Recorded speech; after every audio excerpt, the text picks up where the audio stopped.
12. Le miracle de Saint Janvier. Vers 305, à l'époque de la persécution des chrétiens sous l'empereur Dioclétien, Janvier, évêque de Bénévent en Italie du Sud, fut décapité à Pouzzole, près de Naples. On dit qu'une femme aurait alors recueilli le sang du martyr dans 2 fioles. C'est en 313, dit-on, lorsque les fioles de verre furent transférées à Naples, en même temps que les ossements du saint, que le sang contenu dedans se serait liquéfié pour la première fois.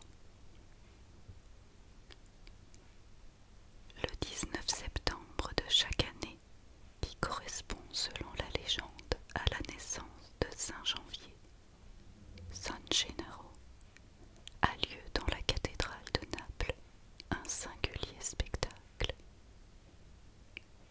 C'est le début d'une semaine de cérémonies religieuses, à l'occasion desquelles on sort de sa chasse la célèbre relique.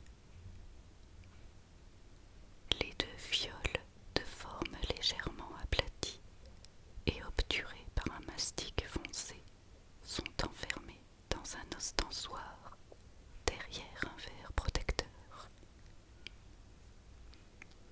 Si la plus petite ne présente que quelques traces, la plus grande, Déca, contient une masse compacte noirâtre qui occupe environ les 2 tiers de l'ampoule.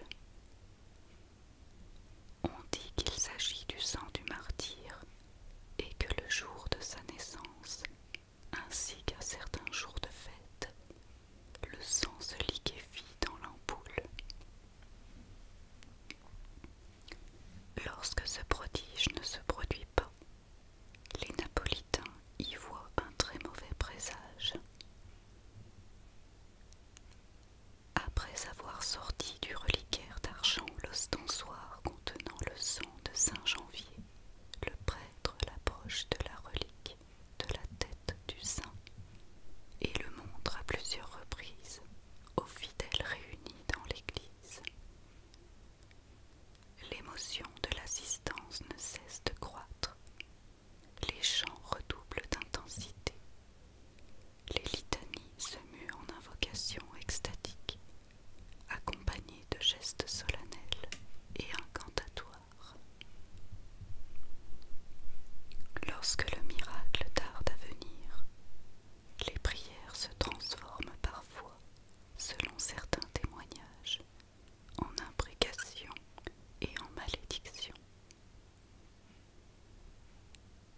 Quand la masse contenue dans la fiole commence à se liquéfier, le prêtre élève le précieux flacon et agite